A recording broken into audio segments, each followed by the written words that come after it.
여러분 반갑습니다. 이번 시간에는 청운대학교 교양과정 거북이 마을의 인문학적 역사와 거북이 탈춤에 대한 시간인데요.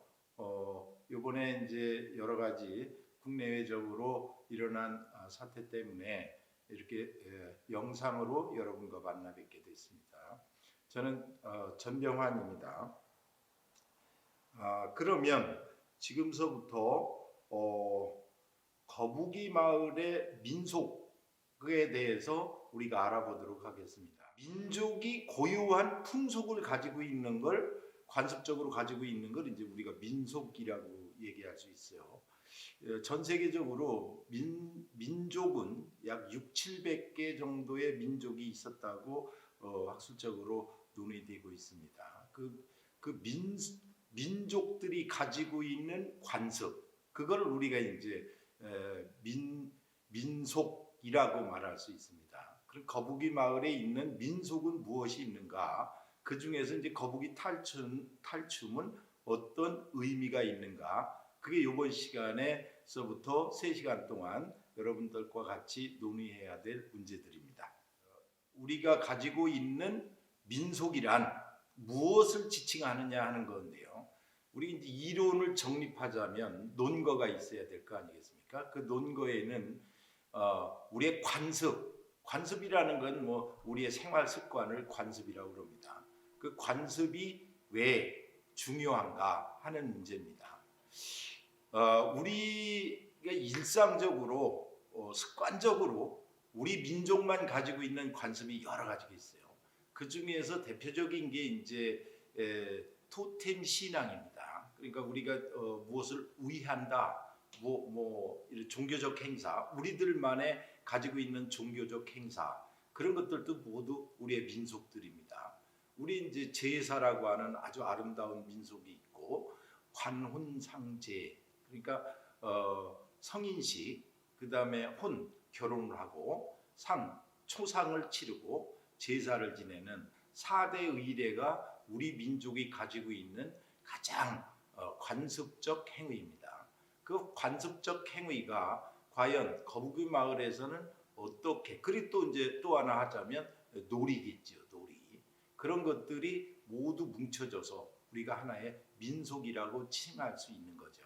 전 세계에는 굉장히 많은 민속이 있는데 그 민속은 우리한테 어떤 의미를 주느냐 하는 거예요. 우리가 이런 거를 전부 인문학적으로 제목에서도 나왔습니다만은 인문학적으로 고찰해보자 하는 거예요. 인문은 우리가 흔히 얘기하는 한문으로 썼을 때 사람, 그리고 사람들이 그려온 거대한 무늬를 인문이라고 합니다. 이게 글자라고도 쓰지만 또는 무늬라고도 씁니다. 무늬문자라고 그래요. 글월문, 무늬문 그렇게 얘기하는데 인문이라고 하는 건 고대 우리가 원시 동굴 사회에서부터 지금까지 쭉 내려오면서 그려져 있는 무늬가 여러 갈래로 있는데 그 중에서 그 인문학적이다. 그러는 이제 그 인간이 그려온 무늬를 인간들이 표현해 놨습니다. 그거를 1번 문학으로 우리가 이제 문학으로 그 시대를 이렇게 정리해 놓은 게 있어요. 말하자면 이제 박경리의 토지, 아리랑 이런 것들이 이제 우리나라의 근대에 써져 있는 하나의 문학이죠. 그 시대를 정리해 놓다. 이제 역사가 이제 우리가 중요하게 인문학 중에 한 획을 가지고 있습니다. 한 분야를. 그 이제 역사는 이제 중국에 가면 사마천이 쓴 사기, 우리나라는 이련의 삼국유사 등 여러 가지 자기가 본 역사를 기록한 것. 그리고 이제 역사 세 번째는 철학인데요. 우리가 이제 보통 철학자라고 얘기합니다. 철학자. 그 철학이라는 건 시대의 생활에서의 문제를, 시대의 하나의 커다란 문제들을, 인류가 고민하는 문제들을, 하나의 철학이라는 건 뭐냐면 근본적인 문제를 딱 짚어서 단락으로 정리한 거예요. 예를 들어서 이제 신은 죽었다 뭐 이런 내용들입니다. 그게 이제 철학적 관점으로 한마디로 정리해 놓은 것들이에요.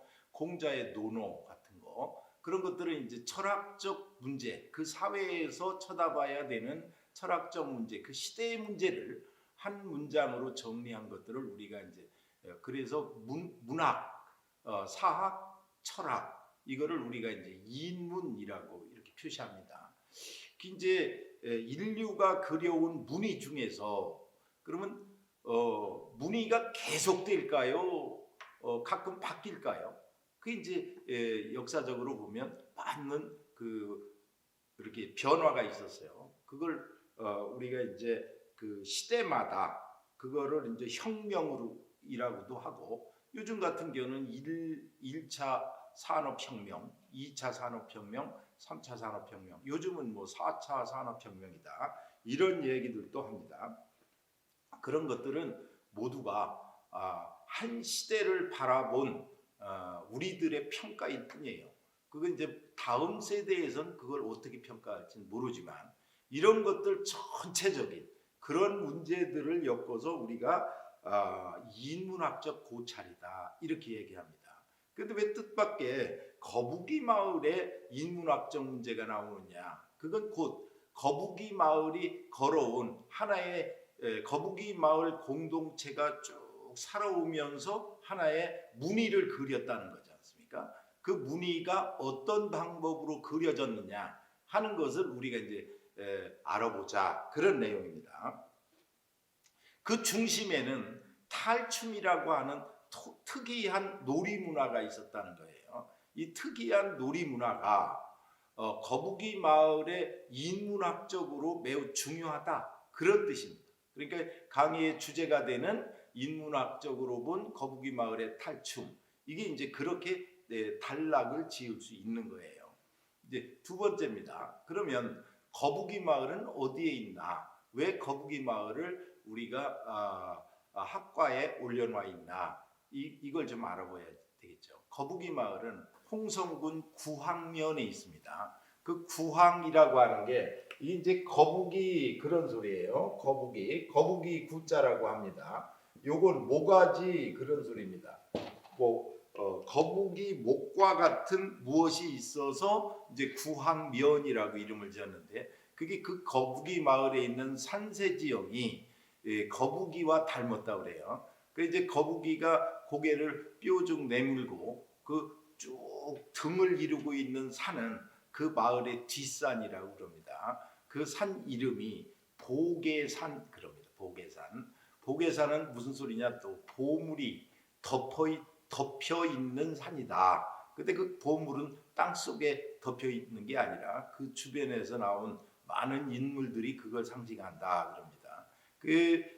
대표적인 인물로는 여러분들이 학교 다닐 때 들어봤을 동창이 밝았느냐 노고질이 우지진다 하는 시를 지었던 약천낭구만이라는 분이 있습니다. 그분은 조선 숙종 때 영의정을 지냈던 분입니다.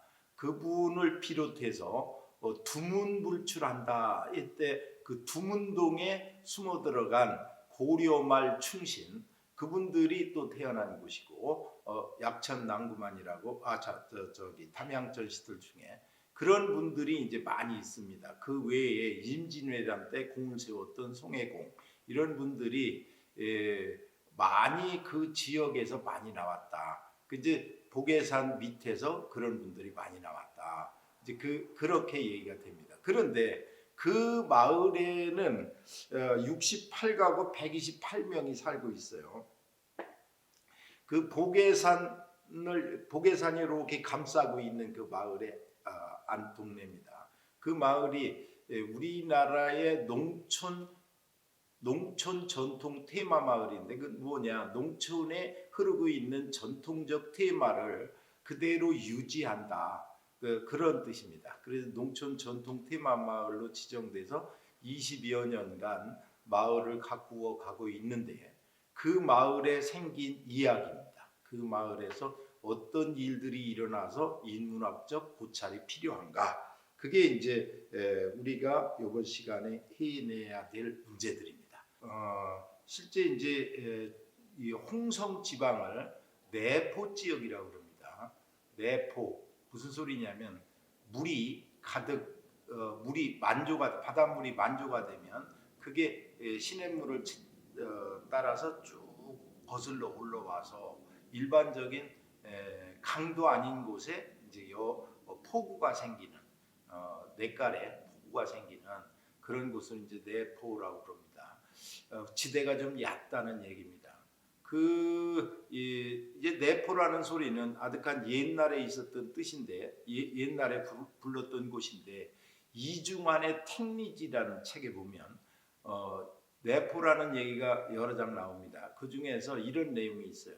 내포는 우리나라에서 살기가 제일 좋다. 산세 지형이 평평하다, 유순하다는 거예요. 경상도나 강원도처럼 산이 뾰족뾰족하지 않고 이렇게 평평하고 이렇게 비산비야하다 그럽니다. 산도 아니고 그렇다고 들도 아닌 것이 그런 걸 우리가 비산비야하다 그럽니다. 그래서 산이 유순하게 생겨서 그런 산세 지형을 닮은 지역의 성품이 유순하다. 그 유순한 곳에는 땅이 기름지고 바다가 가까워 먹을 것들이 풍부하다. 그리고 내포에 서울에서 벼슬아치 사대부들이 내포 지방에 별서를 가지지 않은 사람이 없다. 그런 내용이 나와요. 그렇게 보면 내포 지역이라고 하는 거 이제 그렇게 옛날에 그런 내용 전해 오다가 2010년도에 충남 도청이 충남 홍성으로 이사 왔습니다. 대전에 있던 도청이 이사 오면서 그 도시의 이름을 신도시 이름을 내포시라고 그랬습니다. 내포 신도시. 그때 이제 내포라는 게 두각을 다시 한번 나타나게 됐습니다. 그 내포는 이중환의 택리지에 보면 공주에서 서북쪽으로 한 200리쯤 가서 가야산이 있고 가야산 앞뒤 10개 고을이 내포라고 그렇게 적혀져 있어요. 10개는 지금의 홍주, 홍성을 얘기합니다. 결성, 해미, 태안, 서산, 면천, 당진, 덕산, 예산, 신창 이렇게 되어 있습니다. 그러니까 그게 옛날에 전부 소재지를 가지고 있었던 고을입니다. 고을의 소재지. 그 중에 이제 거북이 마을이 있는 것입니다. 그 내포의 거북이 마을에는 특이하게 우리나라에서 있는 여러 가지 놀이 중에서 하나가 이제 탈을 쓰고 논다는 거죠. 막 안동, 하회, 오광대놀이, 강릉에 여러 놀이가 있는데 이 충청도에는 아직 탈을 쓰고 놀았다는 기록이 없었어요. 그런데 2011년도에 안동대학교 민속학과 한양명 교수께서 여기를 답사하는 과정에서 그 탈을 쓰고 노는 흔적을 발견하게 됩니다. 그래서 집중 조명해서 한국 민속학이라고 하는 학술지에 그 논문이 발표됐는데 그건 아주 센세이션한 것이죠. 충청도에서 그동안 찾지 못했던 탈놀이가 거북이 마을을 중심으로 이어져 내려왔다 하는데 이제 많은 사람들이 관심을 갖게 됐습니다. 그 이제 탈놀이라는 그 탈놀이를 하면서 그 탈놀이의 대사 이런 뭐 음률 또 연행 과정 뭡니까 악기를 치고 돌아다니는 과정들이 독특한 충청도의 독특한 연행이었다. 그게 이제 학술적 가치를 갖고 있어요. 그게 뭐냐? 그 거북이 탈놀이는 거북이 놀이는 전국적으로 여러 개가 있습니다. 이천 거북놀이, 천안의 거북놀이, 여러 거북놀이가 있는데 그건 뭐냐면 옛날 설총고사라는 신라시대의 설총고사라는 책이 있는데 거기에 이제 공주가 병을 고치기 위해서 마을 사람들이 놀이를 했는데 그게 이제 거북이가 등장하게 됩니다. 그때서부터 우리나라 민속놀이에 거북이가 많이 나오게 돼 있습니다. 거기에 한 분야가 거북이 마을에서도 이렇게 연행되고 있다. 이건 아주 굉장히 중요한 것이죠. 거북이 마을은 어떤 연유로 그런 마을 사람들이 만들어지게 됐는지 그 기원은 잘 모르겠습니다만은 알 수가 없죠. 그런데 이 마을에는 독특한 제사가 있어요. 그건 뭐냐면 이 마을에 사람이 들어와서 살고 있는 거가 약 600여 년으로 추정되고 있습니다. 왜냐하면 그 근거가 고려가 망하고 조선이 개국하는 과정에서 고려 말 충신들한테 이성계가 권유를 합니다. 우리와 같이 새로운 세상을 만들어 가보자.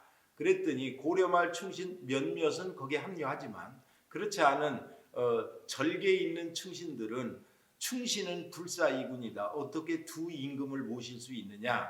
그러고 이제 두문동에 들어갑니다. 거기로 들어간 72분의 선현들이 있는데요.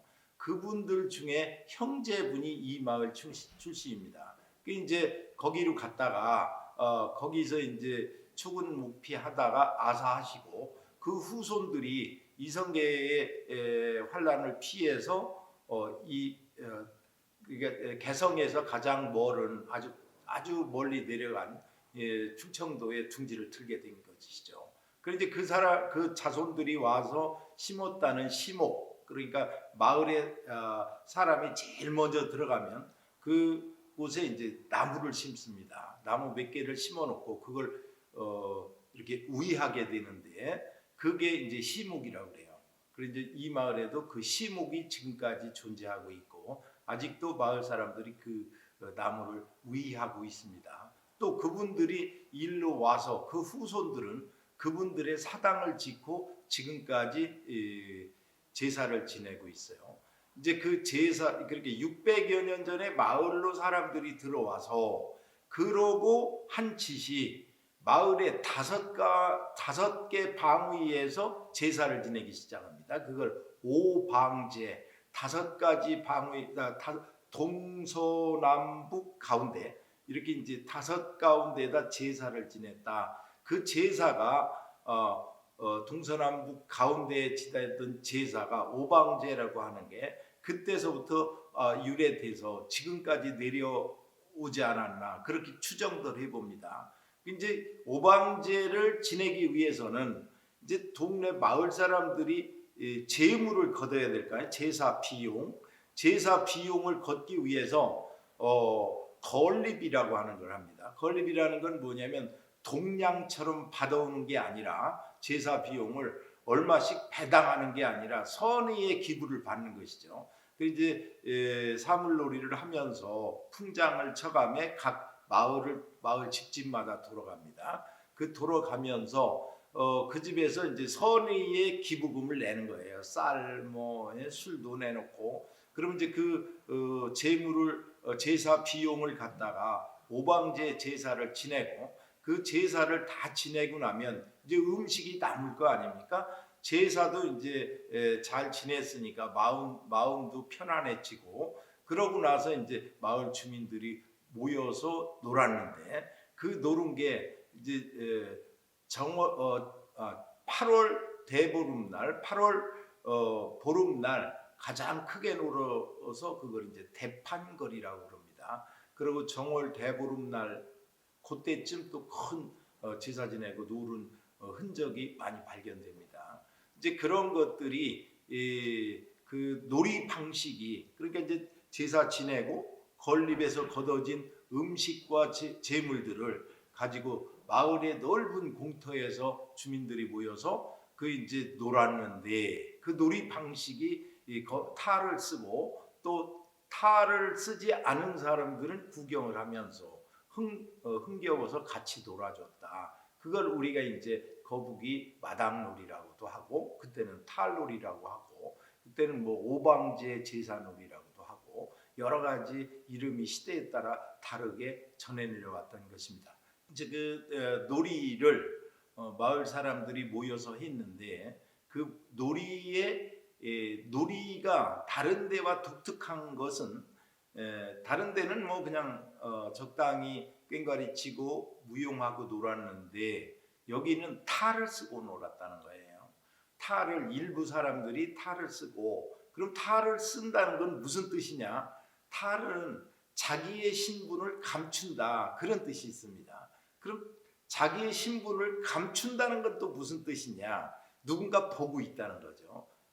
그러니까 자기가 역할에 거북이 탈놀이에서 역할을 주어졌는데 그 역할에 상대를 비난하는 내용이 있는데 그 비난하는 내용에서 내가 하지 않았다, 이 탈이 했다 하는 걸 이제 나타내는 게 그게 이제 우리나라 고유한 탈놀이의 탈의 역사입니다. 그렇게 이제 저기 어디입니까? 그 안동 하회마을에 가면 하회 별신굿 놀이가 있지 않습니까? 거기도 이제 오래된 국보로 지정된 탈이 있는데 역시 거기도 마찬가지로 탈을 쓴 일반 서민들이 양반을 놀려대는 거죠. 그런데 양반은 그냥 웃고 넘어가는 거예요. 그 탈을 그래 저놈이 누구인지는 알고 있지만 그래도 오늘은 죄가 아니고 탈을 쓴 그 여자야, 그 기생이야. 뭐 서로 이렇게 이해해주는 그런 문화가 탈놀이입니다. 이제 그게 이 마을에 있었다. 이제 매우 중요한 건데요. 이제 강의 전체를 마무리한다면 우리 민족은 이제 아득한 옛날부터 사물을 신앙의 대상으로 삼았어요. 하늘, 땅, 산, 뭐 바다 그런 건 물론 신앙의 대상이었고 집안에 있는 부엌, 곡간, 심지어 우물, 장독대에 이르기까지 그들이 손길이 닿는 곳이면 가리지 않고 신으로 여겼다는 거죠. 스스로 이제 창조했어요. 그러니까 나는 무엇을 믿고 싶다. 그럼 이제 스스로 그걸 이제 창조해 와서 그걸 또 믿게 됐어요. 근데 이제 이 스스로 창조해서 믿었던 신들은 다시 크고 작은 권능을 가지고 사람을 마음을 사로잡고 그 삶을 지배해 왔다. 이게 이제 우리가 토템 신앙이라고 볼 수 있는 거예요. 오랜 세월 동안 사람들은 이제 신의 권능에 기대어서 소원을 빌고 때론 하소연하고 특히 우리 민족의 다양한 신앙 배경과 추종하는 대상이 이제 각양각색이며 같은 지역에서 전승되는 것이라 할지라도 서로 대상과 배경을 공유하는 것도 있지만 대개는 독립적으로 존재하고 있었어요. 다만 일정 지역의 공동체에서 같은 신앙 대상이 있지만 실제적으로는 각 대상의 존재는 다르게 된다는 게 대체적인 견해입니다. 그중 거북이 마을의 마을 신앙은 독특한 형태를 가지고 있다고 먼저도 말씀드렸지 않습니까? 그래서 그 가치가 매우 높고 이를 바탕으로 해서 이 마을의 인문학적 역사를 살펴보고 마을 사람들이 전승해오던 거북이 마당놀이와 연계성을 통해서 민중의 삶과 오락적 놀이 그런 관련을 한번 살펴보자 하는 게 이제 이 강의의 주 목적입니다. 그럼 마을은 왜 우리에게 중요하냐 하는 건데 인간은 태어나서 최초로 어머니와 대면하죠. 이제 어머니와 대면하면서 교감을 나누고 점차 이제 가족과 이웃으로 사람들로부터 이제 영향을 받고 자라게 됩니다. 이렇듯 마을이라는 공동체는 인간 첫 사회생활의 대상이고 이들의 생활과 문화는 가치관 형성에 커다란 영향을 미칠 뿐 아니라 신앙적 발판이 되고 믿음과 신뢰의 대상으로 발전할 수 없게 되어 있습니다. 우리가 그거를 아이덴티티 또는 정체성이라고 말할 수 있어요. 또한 신앙과 잔치 또 축제 이런 것들은 모두 그 마을 내에서 이루어졌던 상관관계가 있죠. 이를 민속 또는 이제 풍속이라 이제 우리가 그렇게 고리로 엮죠. 이제 거북이 마당놀이는 우리의 정체성을 결속하는 문화인 것이죠. 이런 민속 또는 풍속이란 하루아침에 만들어지는 게 아니라 선조들의 대를 이어 살면서 형성된 생활의 지혜에서 나왔다 이렇게 볼 수 있습니다. 우리의 아름다운 풍속이 지속되기 위해선 우리가 가치관과 신념이 있어야 하는데 왜냐하면 우리의 정체성이 그 안에 있기 때문입니다. 민족이란 고유한 정체성을 가지고 있는데 큰 의미가 있다고 볼 수 있습니다. 거북이 마을의 오방제의 그런 목적은 무엇이었냐? 그게 이제 우리가 살펴봐야 되는 것 아니겠습니까? 거북이 마을 오방제는 대개 이제 정월 대보름 무렵에 길이를 택해서 동서남북 중앙 이렇게 5개 방위에서 선왕제와 장승제를 지내는 제의 의식이었죠. 오방제의 목적은 첫째로 동네 전체의 안녕과 무병을 이제 기원하고 둘째로는 이제 풍년이죠. 풍년을 기원하기 위함이다. 이렇게 우리가 볼 수 있습니다. 오방제의 유래와 역사는 정확히 알 수 없지만 마을의 역사와 관련하여 시작될 것으로 추정되고 있습니다. 이제 먼저도 얘기했지만 담양 전씨가 내연 마을에 들어온 것은 약 600여 년 전으로 추정됩니다. 두문동 72연에 속하는 귀생, 조생 형제들이 이성계와 조선 왕조를 섬기기를 거부하고 고려의 패망과 함께 섬과 산으로 은거하다가 아사하였다고 말씀드렸지 않습니까? 두 형제의 후손들은 이제 생명의 위협을 느끼고 복외산자라 거북이 마을에 숨어 들어와서 정착하여 살기 시작했습니다. 그리고 오방제는 신의 힘을 빌어서 새 왕조의 절대 권력으로부터 자신들을 보호하려는 간절한 소망으로 시작될 것으로 추정합니다. 오늘날 오방제는 오방에서 모두 지내지는 않습니다. 동서남북 중앙 이렇게 5 가운데에서 지내지는 않고 북쪽, 남쪽, 서쪽, 중앙 이렇게 4 가운데에서 지내고 있습니다. 제 순서나 제 뭐 차리는 거 이런 것도 약간 시대에 따라서 변하고 그 절차도 이제 간소하게 되었다 이렇게 볼 수 있습니다. 과거에는 이제 원오방제는 동서남북 중앙에서 5 방위에서 장승제, 선왕제를 지냈으나 오래전부터 이제 동쪽은 빠지고 3 방위에서 장승제와 선왕제로 이제 축소되었습니다. 의례에는 마을에 이렇게 고사를 잘 지내는 그런 게 경문이라고 합니다. 그 경문. 뭐 이렇게 불교에서는 경문도 있고 성경 그런 식입니다. 그 경문을 제대로 외우는 사람들이 그걸 응용하여 마을의 안녕과 번영 그리고 풍년을 기원했다고 볼 수 있습니다.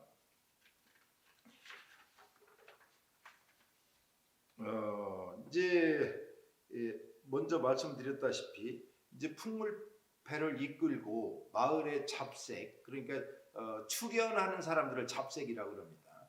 잡색들이 이 거북이를 앞세우고 풍물패 뒤를 따라 마을의 한 바퀴를 돌고 그리고 각 집집마다 축원을 빌어주고 그리고 뭐 대문에서부터 장독대로 우물로 또는 이제 마당에서 이런 긴 축원을 드려주고 거기서 나오는 이제 축원 사례를 모아서 제의 비용으로 썼다는 거죠. 그 제의 비용이 남는 것을 제의 비용으로 쓰고 남는 것을 이제 그의 축제에 활용했다. 거북이 마당놀이에 이제 활용했다. 그렇게 이제 말씀드린 적이 있습니다. 아무튼 그걸 이제 우리가 건립한다. 그러니까 마을에 재원을 조달하기 위해서 건립한다. 이렇게 볼 수 있어요. 그냥 건립이라고 합니다. 여기서는 그 건립 내용이 거북이 마당놀이에서의 중요한 부분을 담당하고 있습니다. 그리고 이제 오늘은 거북이 마당놀이의 기원 그리고 마을이라고 하는 공동체의 우리가 이제 마을의 공동체에 대한 설명 이런 거를 이제 마치고 다음 시간에는 탈놀이의 역사, 그 문화, 그 안에 있었던 녹아져 있었던 서민들의 애환 그런 것들을 우리가 또 탈놀이를 하면서 그 어린 애들이나 자기 자손들이 왔을 텐데 그 사람한테는 또 무슨 교훈을 주었나 그거를 알아보도록 하겠습니다. 오늘 강의 여기서 마치겠습니다. 수고했습니다.